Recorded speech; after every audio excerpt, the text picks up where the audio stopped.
Hello, hello, hello. Welcome to Hurricane Center Live. This is episode number 148, and today Dr. Phil Klotzbach is going to join us in just a little bit. Always a pleasure to have Dr. Phil on with us, the real Dr. Phil, to talk about beyond just the hurricane seasonal forecast today. I think it's going to be a terrific conversation. Let's thank our sponsors who are with us today, as they always are: USAA, the South Padre Island Convention and Visitors Bureau, LiveView, and the Texas Weather Network, all part of what we do.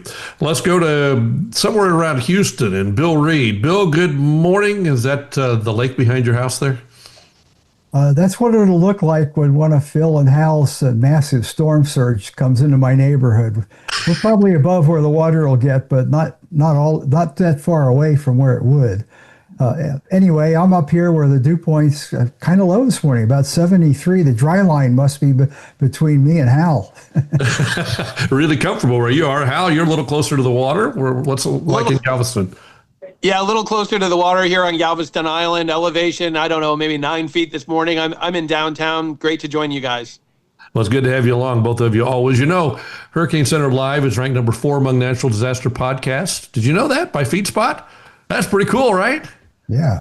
I love that. And if it helps you better understand hurricanes, please follow the show and leave a rating. It really helps improve our rankings. We appreciate that. All right, let's get over to Bill to introduce our guest for the day, and let's get this party started.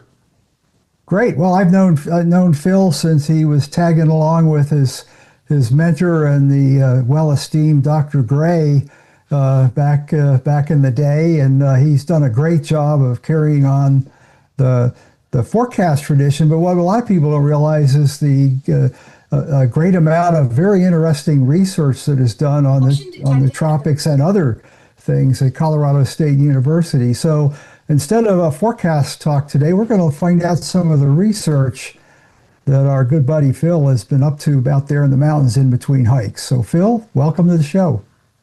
Yeah, thanks so much for having me, Bill, and thanks so much for having me on this presentation. It does feel weird talking about stuff other than the seasonal Atlantic hurricane forecast. Obviously, we could talk plenty about this hurricane season or lack thereof so far, but I'm going to talk about some other work that I've been up to with a lot of colleagues, including Hurricane Hal. So we're going to actually start with a paper that actually just came out a few days ago.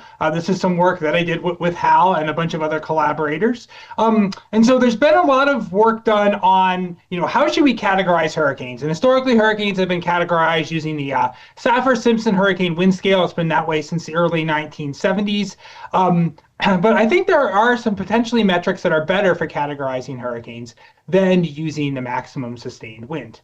And a lot of this came out of Hurricane Katrina in 2005. So I'm sure a lot of you still remember Hurricane Katrina, horrible hurricane. And when it made landfall, it was categorized as a Category 4. After the season, it actually was downgraded to a Category 3. And a lot of people got up in arms and were like, how on earth could a storm as devastating as Katrina be only a 3 on a 1 to 5 scale? And that's because storms are classified by wind, and Katrina's winds were, while high, were not extremely high, but it had a very, very low central pressure associated with it. And why the central pressure is really important when it comes to hurricanes is because that's why you get winds in the first place, right? It's a difference between the pressure outside of the storm and the kind of the surrounding environment and the pressure in the center. So winds operate off of that gradient or difference in pressure. So if you have very, very low pressures and the winds aren't super strong, that tends to mean you have a very large storm in size. And large storms tend to cause more damage, all else being equal, because a larger storm is going to have a higher storm surge, as well as just a larger area of a larger footprint, say, of wind and rain. And so in the case of Hurricane Katrina, it was an absolutely enormous storm, and obviously everyone remembers the catastrophic levee failures and what happened with that in New Orleans, but also it did generate a 28-foot storm surge, just a mind-boggling storm surge associated with that storm. Whereas on the right-hand side of this figure, we have Hurricane Charlie, a very damaging storm for Southwest Florida, but Charlie, you see its winds were higher, so it was a Category 4, but its pressure was also a fair amount higher. Charlie was a very small system, and even though it made landfall on an extremely storm surge prone part of the Southwest Florida coastline, it only generated a maximum storm surge of 7 feet. So while Charley obviously caused a tremendous amount of wind damage, not much in storm surge damage. And so this is kind of, I think, a good example for why we should consider using pressure as a metric for categorizing hurricanes. Myself and a bunch of colleagues have done a lot of work highlighting how pressure correlates better with the damage. And we kind of hand waved that there was a relationship with storm surge, but I thought, why should we just hand wave when we can actually go and use really good observational data compiled by Hurricane Hal? So thanks so much to Hal for collaborating on this project. So the data that we use, we're actually going back to 1963, and you're probably saying, why 63 is kind of an odd year to start. That's because that's where we have a pretty good, robust data set of direct tropical cyclone fatalities, and we're going to look at fatalities in this analysis as well. We're going to use the observed peak storm surge from HAL, a data set known as USurge. We're also using modeled peak storm surge from the advanced circulation model known as ADCIRC. And one of the benefits of using this is because in the real world, we get measurements of storm surge in certain spots. So we have where the peak surge was, but to measure the peak surge, you have to have kind of that still high water line, which is hard to measure. It doesn't give us necessarily an overall kind of spatial footprint of the surge, but you can get that from the advanced circulation model.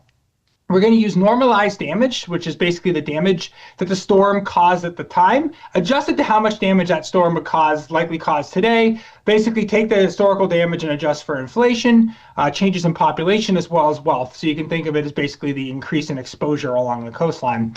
And then direct fatalities. This is a nice compilation that's been recently put together by my colleague Jo Mullering and her colleagues at Florida Gulf Coast. These are basically excerpted from the National Hurricane Center tropical cyclone reports and using some other sources where available. So we're going to be showing a few different scatter plots throughout the day. And so here we're looking at our relationship between wind and surge. This is every single hurricane landfall, its peak observed storm surge from HAL's data set, and its landfall. And so you can see there's a pretty good relationship between wind and surge. But if you look on the right-hand side, you see the correlation is improved using pressure and surge. As you would expect, the correlation is inverse because lower pressures mean a stronger storm. So overall, you do get a more robust relationship using pressure relative to wind. And I've highlighted Hurricane Katrina. It falls pretty far off that best fit line for wind versus surge. So Katrina really wasn't particularly well anticipated for just how much surge the storm caused, just using its maximum winds, whereas pressure fits quite a bit better. As a geographer, as I know Hurricane Hal was as well, a lot of, and Bill Gray, my mentor, also majored in geography. I kind of want to know, where do these storms that cause the storm surges, where do they form? And so this is looking at where each storm was first named. So these are color-coded based on the peak storm surge that they generated. And so if we look here, we have kind of three regions where your high-end storm surges tend to develop. One is in the Western Caribbean. As the additional one is in the central tropical Atlantic, and then you have kind of a third category in the eastern part of what we call the Atlantic's main development region, where hurricanes tend to develop and intensify. One thing I want to draw your attention to is if you look in the Gulf, obviously there are a fair number of hurricanes that first get named in the Gulf, but those tend to not have these really high storm surges. Couple of reasons for that. One, storm surge is kind of an integrated metric. It's kind of like the long push and the fetch that you have with the water. So when a storm forms and makes landfall pretty quickly, that storm just isn't going to have quite the long fetch of winds that you would get for, say, a storm that's been out there for quite a while. In addition, storms tend to grow in size with time. So often storms, say, that form in the Gulf aren't necessarily going to be particularly large in size, so not necessarily going to have as much of a surge threat. So not to say these can't be highly impactful storms, but probably not going to be the huge storm surge drivers. Tend to be storms that cause the big storm surges tend to form a little bit farther away from the U.S. coast. Here what we're looking at is a relationship between storm surge and damage. And so here we rank the surges and the damage. And the reason we do that is because we know there's some really huge damage events, say like Hurricane Katrina in 2005, Hurricane Harvey in 2017. So those tend to kind of swamp the signal. By ranking them, you kind of diminish some of that really high impacts that you get from individual outlier events. And so you do see, obviously, when you get higher surges, you tend to get more damage. And it really starts to jump out as you shift towards these really high-end damage events. So on the right-hand side, what you're looking at is basically like a box and whisker plot, so showing kind of how the medians and the distributions change. Now, one thing that we know is obviously, this is just looking at the kind of the basically the physical impacts of the storm. Obviously, this analysis isn't taking into account where the storm made landfall. And we know it's all about location, location, location, right? Like if a storm makes landfall and is a massive storm, but it makes landfall in the middle of nowhere where nobody lives, its damage isn't going to be nearly as high as, say, a weaker storm making landfall in a densely populated area. So the fact that you get these pretty robust relationships without even knowing where these storms are making landfall is, I think, is pretty impressive. What I wanted to do next was look at some regional relationships. So here what we're going to do is split the Gulf and the eastern seaboard. And so these black lines kind of delineate the two regions. So the Gulf basically tends to be where your peak storm surges occur. On the eastern seaboard, using our definition, basically you have two greater than 4.5 meter storm surges. You have Hurricane Andrew in 1992 in South Florida, and then Hurricane Hugo in central South Carolina. So we're going to look and see how these relationships work for the Gulf Coast as well as for the eastern seaboard. And if we look at the relationship for the Gulf Coast, you see pretty similar to kind of broadly what you get overall. There's a little bit of more scatter for wind versus pressure. So pressure, again, works better at categorizing hurricanes.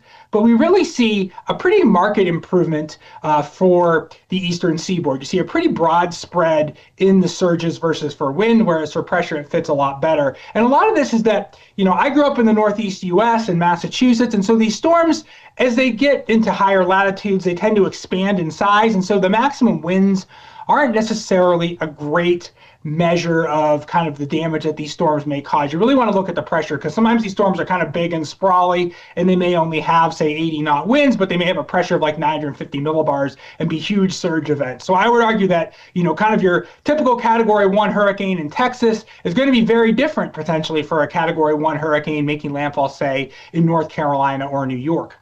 One thing I like to talk about is if we look at the state of North Carolina, okay, if you assume the Hurricane Hazel made landfall right in the South Carolina-North Carolina border, but if you call that a South Carolina landfall, since 1900, there's been only one major hurricane by wind in North Carolina. So obviously, there's been a lot of storms making landfall in the Carolinas with pressures in the 940s and 950s that would be categorized as major hurricanes on our scale, which uses 960 millibars as our threshold between Category 2 and Category 3. So I think this is giving additional evidence that we really should be considering using pressure when categorizing hurricanes. Now, when it gets to fatalities, obviously the relationship gets fairly messy, and some of that's just due to the fact that a lot of storms have, say, 0 or 1 fatality, and it's kind of, you can have storms that are pretty strong, pretty weak, thankfully causing few fatalities. But as you go towards higher intensity storms, you do see that, as the surge gets a lot higher, you do see a much significant shift upwards in the odds of high fatalities. Now, obviously, we're looking at these events since 1963. Since 63, we've had a large growth in population along the coastline, but at the same time, we've obviously have much improved forecasts, much improved warning systems, better evacuations. So, thankfully, per person along the coastline, the odds of dying in a hurricane are much, much lower than they were in the 1960s. So when we're looking at these relationships, you do have to take into account that, we're obviously do a lot better job at forecasting and messaging now than, say, we did in the 1960s, just obviously given the tremendous technological improvements that have occurred since that time. One last plot on this research. This is just highlighting the odds of getting a storm with more than 30 direct fatalities by the peak storm surge. And so, if you have a very low surge, the odds of having a lot of people dying are quite low. The only storm that had a lot of fatalities when it had a very low storm surge was Hurricane Inez in 1966, which sank a boat basically right offshore. And obviously, as you get to these really high-end storm surge events, you do see a much increased chance of a large number of direct fatalities. We also do find that the modeled surges and the peak storm surges match up pretty well. There is some spread, but they match up quite well, which I think is good news because obviously, again, observed peak storm surges takes a long time after the fact to maybe get those measurements. And again, doesn't give us maybe as good an idea of, say, the overall footprint of the storm surge that we can get from a model such as AdCirc. So we're pretty happy to see that these results match up fairly well. And also, in addition to looking at the levels of the peak surge, we also looked at where the model said the peak storm surge was, where compared with where HAL found the peak storm surge to be, and they matched up quite well. We had most of them within even about 100 kilometers of each other, which I think is also really encouraging. So, there's a lot of, I think, really interesting research that can continue from this. So just in conclusion on this topic, size certainly does matter. It is very important when it comes to hurricanes. One of the benefits that we also note with pressure is that not only is it a better correlate better, it's also much easier to measure. For example, both on land, it's a lot easier to measure the pressure of a storm with a barometer. You don't necessarily even need to be outside to get the accurate pressure measurement. Whereas wind becomes, as Bill Gray would say, a real can of worms as you move inland. The second the storm moves on shore, those winds decrease. The maximum sustained winds decrease very quickly due to friction. So measuring exactly where those strongest winds are becomes very challenging. In addition, with aircraft, it's measuring the pressure in the center of the storm is a fairly straightforward process. Whereas measuring where the strongest winds are, winds tend to fluctuate a fair amount, even in the same quadrant over time. So it's just a lot trickier to measure the winds than it is to measure the pressure. We think it's really that implicit size component of pressure that makes it an ideal hurricane categorization metric. And it's awesome that we can just measure it effectively with one number. One thing I do point out is that right now the National Hurricane Center measures pressure but does not forecast it.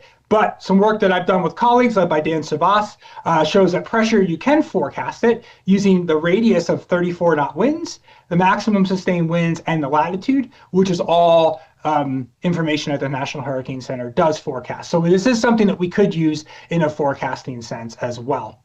And so I'm happy to maybe take one question on that, and then I have one other topic paper that we're hoping to submit by the end of this week. So does anyone have any questions on what we just talked about?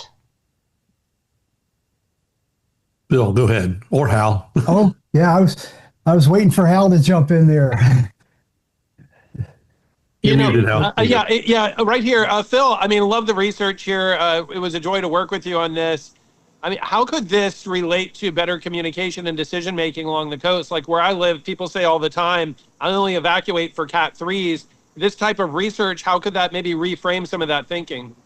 Yeah, I mean, I think, when you look at, say, a storm like Hurricane Ike, obviously, which was a big problem in, we're in your neck of the woods. And a lot of people said, oh, if it's a major hurricane, I'll evacuate. And it was a Category 2 with 95 knot winds, so one knot short of major hurricane. So some people may not have evacuated because of that. When you look at the pressure of a storm like Hurricane Ike, it was certainly a major hurricane based on our pressure-based categorization scale. And so I think not that pressure is perfect. It's not this panacea. I mean, obviously, you really want to be forecasting each of the individual impacts. But to the general public, if we're going to be conveying one number associated with a storm, pressure, I think, really does kind of get a better kind of the overall suite of impacts that we're likely to expect relative to just the maximum winds in the storm. Awesome. All right, amazing stuff. I love that. And I know you've got another topic, so let's take our mid-show break very quickly here, and then we'll get on to the next topic because we've got 1,000 questions for each one of them. And go ahead and stop sharing your screen for a moment if you can, and we'll thank our sponsors who are part of the program week in and week out. Thank USAA, the South Padre Island Convention and Visitors Bureau, Live View, and the Texas Weather Network. Bill, we are into the thick of the hurricane season, and the Atlantic starting to wake up, and the Pacific, it's a whole different ballgame right now. I think the Atlantic's just rolling over in bed and debating whether to get up or go back to sleep. But I'll give you a couple of things here before we get back to exactly what Phil's talking about. The Atlantic, there are two systems of hurricane centers watching. And oh, by the way, I forgot to mention, this is being pre-recorded for viewing later. These forecasts, don't take them as what's existing. When you watch this, please go to the Hurricane Center website for the most current info. So 95L has got a brief window of opportunity before it's merged with the westerlies, and not something we'll talk about. A lot of interest in 96L, which has now got a likely chance of development as it comes east. But I've read a lot of commentators out there that look at this a lot more detail than I do anymore, and it's got a few obstacles to overcome, and we'll see if it actually gets to that point. Just a brief look at the satellite loop we got in there. This was 95L up in here, getting ready to disappear from the tropical page, and I guess it doesn't want to work. That happens every now and then, so we will go to 95L. And this morning, it actually has a area that looks like there's some potential for circulation, but it's going to stay out at sea and again become extratropical. 96L is the most robust system to come off Africa so far. most of the convection is on the west and south side of the apparent circulation, which is semi-exposed up here to the north. What it's going to do is anybody's guess, and I think we'll worry about that later. After that, you start this time of year, we're really looking at Africa for the source of wave activity. It looks, Phil might correct me if I'm wrong, but it looks like it is dry and fairly stable with no significant waves right now coming across Africa. We won't talk about the Pacific, but it's like a fleet of piranhas out there. Pick your storm. The one that hadn't formed yet is the one the models have the most interest in, but it's all out to sea. So at that point, we will get back and we will see what Phil has to offer in Chapter 2.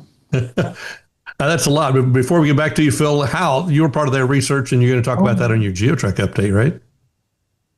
For sure. Yeah, for sure. It was just so much fun to work with Phil with this. It was just great. And I love how much observed data that was used. But man, Phil is just, he's very assertive with his research projects. He's going to go after it and keep on it. And it was just so much fun to work with him and his team. Awesome. Thank you. Okay, Phil, let's go on to part 2 and then take it away. Share your screen again and away we go. Sounds good. I was going to make one comment because I can't not comment on the hurricane season. One thing that's been really interesting with these easterly waves that are coming off Africa is how low latitude they've been.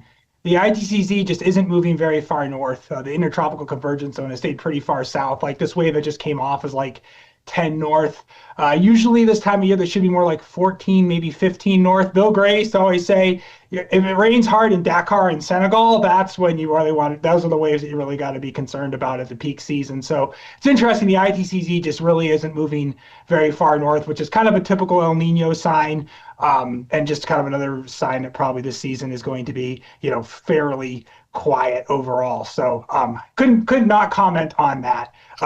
But now back to this. So yeah, we are going to talk about another area of research that something hopefully going to be submitting this week. It's currently with co-authors. A bunch of them have already gone through it.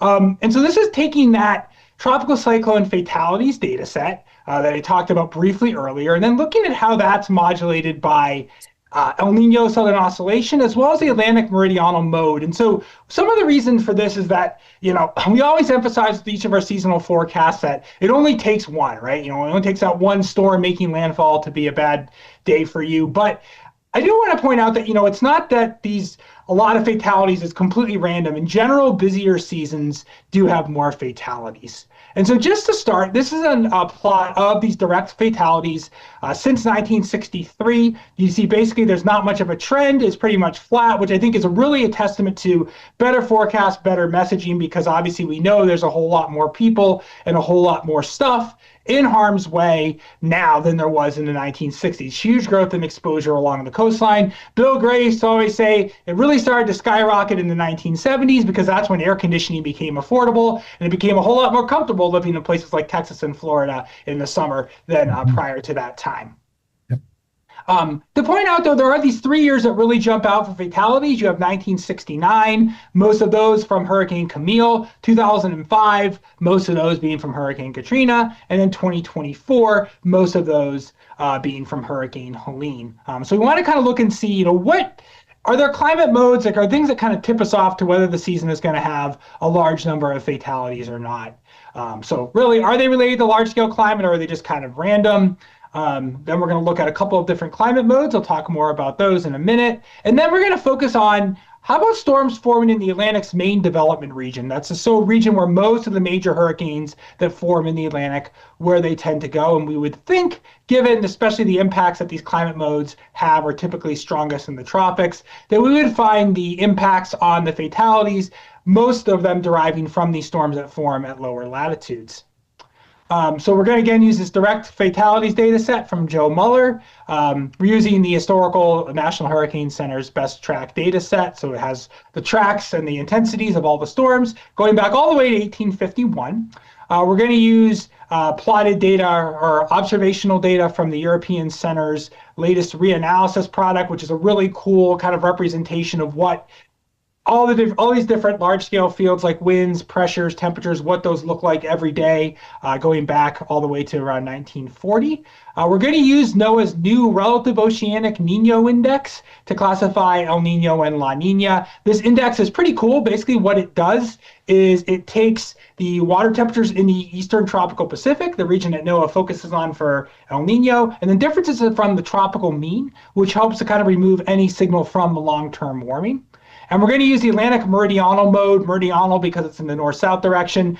This index was developed by Jim Cosson and Dan Weimont at the University of Wisconsin, and they still update it today.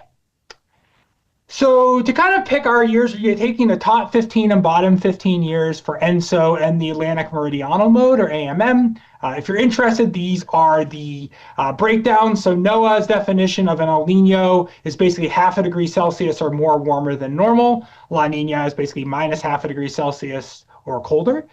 So just basically kind of right on that threshold, a little bit more dramatic. So we're kind of highlighting, moderate to strong El Nino and La Nina events for AMM, basically similar. And then we're going to actually combine these as well to look at the impacts of these two indices in combination to really kind of highlight how these different climate modes would potentially impact the number of fatalities that you get. So just kind of a simple composite. Bill Gray was a big fan of compositing. And so kind of a way to start, we're just looking at here, taking the 15 years with the highest fatalities and differencing them from the 15 years with the lowest fatalities. And these two black rectangles, the one rectangle denotes what we call the Nino 3.4 region, which is the region that NOAA uses to monitor El Nino and La Nina. So you can see colder water temperatures there, indicative that La Nina tends to favor busier or higher fatalities, as well as a warm Atlantic favoring higher fatalities. So kind of the typical factors that we would expect drive a busy hurricane season also tend to drive higher fatalities. This is looking at water temperatures. We also want to focus a lot on vertical wind shear. Vertical wind shear is a change in wind speed and direction with height in the atmosphere. Too much shear is good for us, bad for the hurricane. It tilts the hurricane circulation. It doesn't allow for the pressure fall that you need to get the winds to accelerate. It also tends to mix a lot of dry air into the storm. And so you can see in general in higher fatality seasons, lower levels of vertical wind shear. So again, highlighting that, as you might expect, in general, busier hurricane seasons tend to have higher levels of fatalities. So we're going to focus on two different modes. El Nino is a huge one. You probably have heard about it, discussed a lot about the 2026 Atlantic hurricane season. El Nino, right now we have a very strong El Nino event. Strong El Nino events can have really big impacts on Atlantic hurricanes. And so this is a relationship that Bill Gray discovered back in the early 1980s and really got us into the seasonal forecast game in the first place. And why what's going on in the Pacific Ocean matters for Atlantic hurricanes is what it does to the tropical circulation. So El Nino, again, warmer than normal water in the eastern and central tropical Pacific Ocean. Why this matters for the Atlantic is, in general, in the tropical Pacific or in any ocean, your thunderstorms, your strong thunderstorms are going to form where the waters are the warmest. And in El Nino, those really warm waters shift eastward more towards the central tropical Pacific. In response, your strong thunderstorms shift eastward as well. Dr. Gray used to also talk about the in, up, and out circulation of thunderstorms. So you have low-level winds that converge in those thunderstorms. The air goes up in those thunderstorms. It spreads out high up in the atmosphere. And that's really how it drives Atlantic hurricane activity. Because when you have that air spreading out in the central Pacific, it really tends to increase upper level westerly winds in the Atlantic, really ramping up your vertical wind shear. And for example, the last 30 days, vertical wind shear in the western part of the main development region has been the strongest on record, going back to the late 70s, again, indicating when you get these strong El Nino events, it really is a huge driver of shear. One of the reasons why the hurricane season this year has been so quiet. La Nina tends to reduce your shear and overall then produce conditions that are more conducive for a busy hurricane season.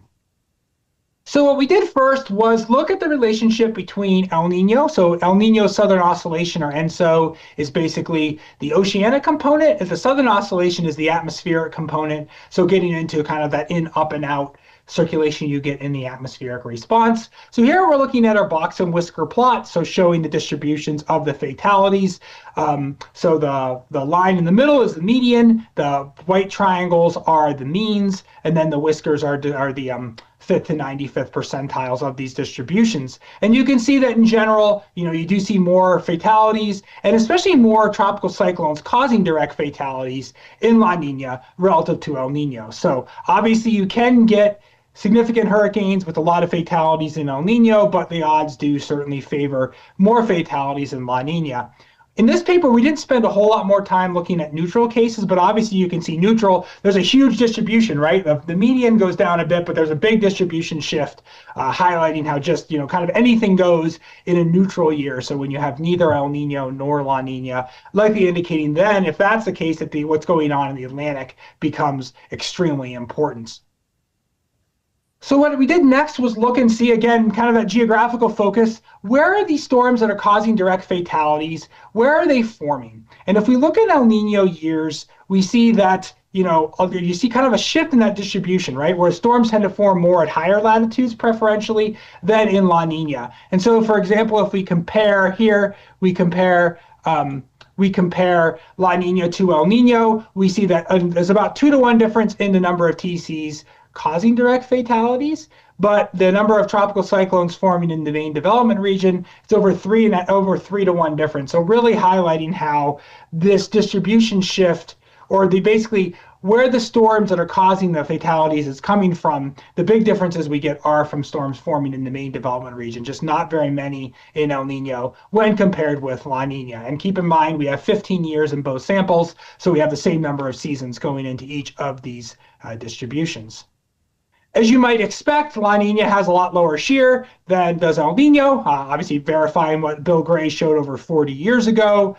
And if we, again, focus on just what's going on in the deep tropics, so in the main development region, we do see more significant kind of distribution shifts in La Nina relative to El Nino, as well as for storms forming in the main development region. You see more pronounced distribution shifts. So again, highlighting how these relationships are pretty pronounced, but especially for storms forming in the main development region.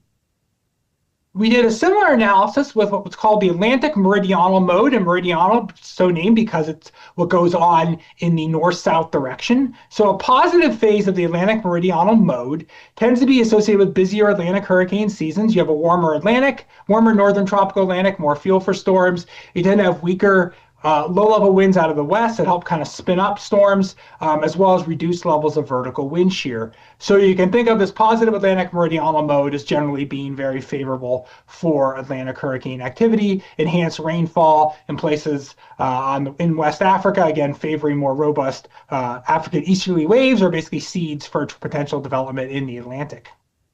If we look at these similar box and whisker plots with the AMM, we also find pretty robust differences. I'd say even a little bit stronger than what we found with El Nino. So you do see pretty pronounced shifts in these distributions, both for the overall number of fatalities, as well as the tropical cyclones causing direct fatalities.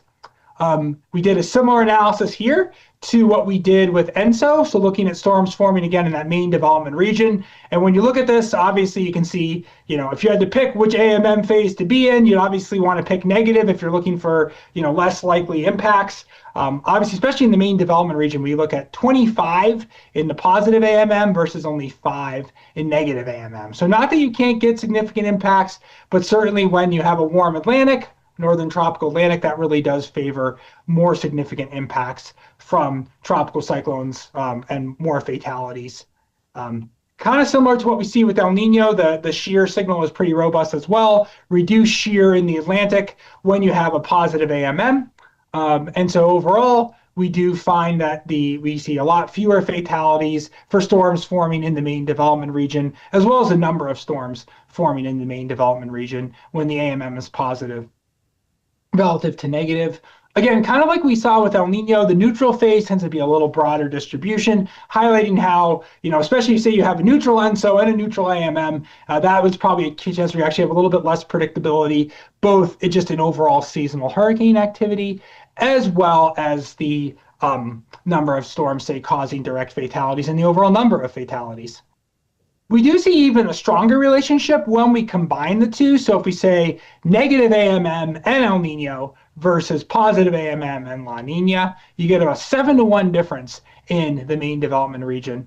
So obviously really highlighting how you do see pretty significant differences, especially if you have conditions that are extremely unfavorable. The odds of significant impacts, a lot of fatalities, are much lower than when conditions are extremely favorable.